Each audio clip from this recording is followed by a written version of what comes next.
Wanted to share a few thoughts on George Bernard Shaw's book, The Perfect Wagnerite, which is a sort of exposition of the composer Richard Wagner's famous Ring Cycle, his epic series of 4 operas, although he called them music dramas, based on Germanic mythology.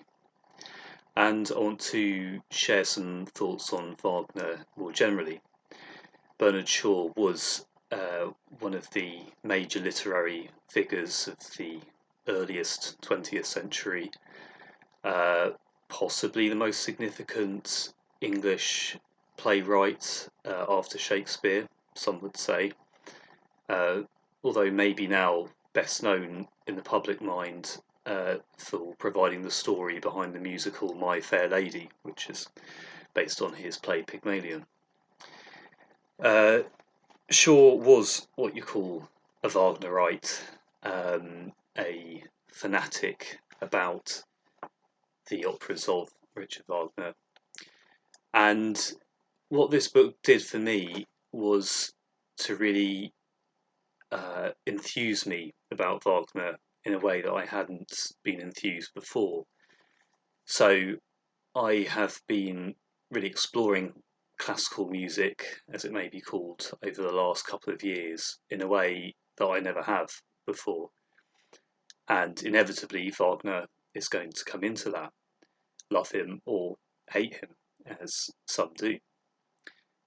And for me, there was always a bit of a hurdle because, try as I might, I just can't quite get into opera. The style of singing is ultimately an obstacle for me, as much as I can admire the skill in many senses. But what Shaw's book did was to open up the Ring Cycle as something almost allegorical of the time. So Shaw sees the Ring Cycle as effectively about the advance of industrial capitalism.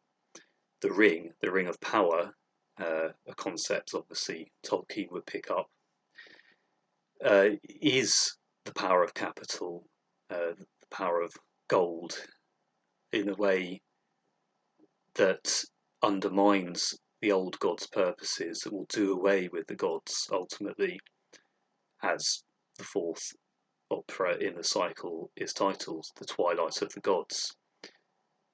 Shaw shows how Wotan, the chief god, Odin in the Norse legends, seems to represent the power of the state for Wagner.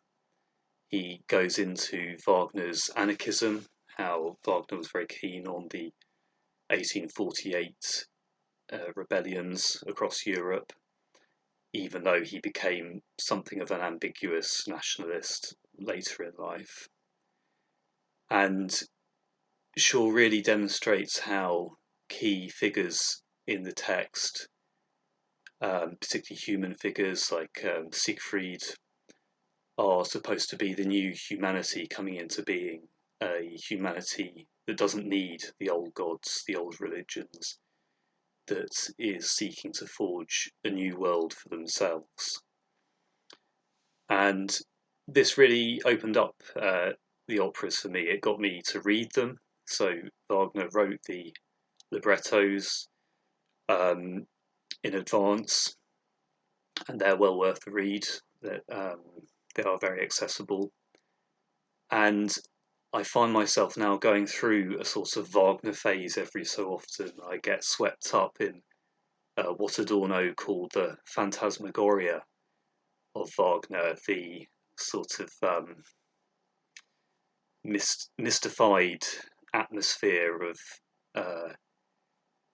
dwarves, of magic, of the gods, and so on. I can't help but be captivated by that, perhaps particularly the scene when Siegfried awakens Brunhilde is a wonderfully romantic one, and well worth reading and listening to.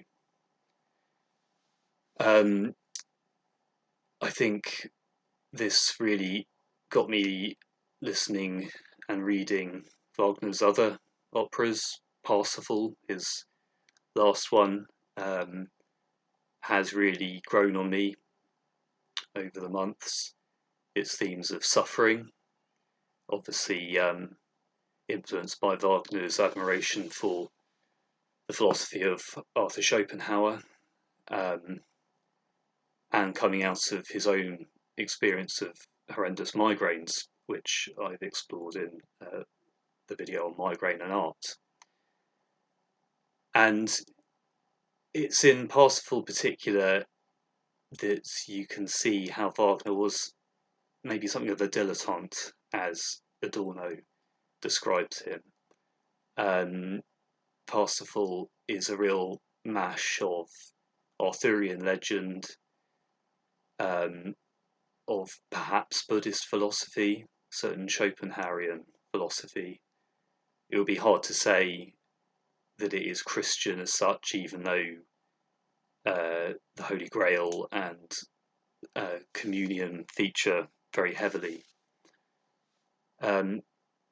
So Wagner sort of bedazzles, I think, and you can't expect him to be consistent.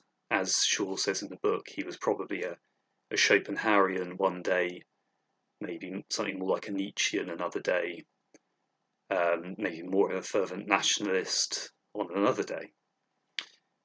And of course, he was also heavily anti Semitic as well, which has to be dealt with in some way.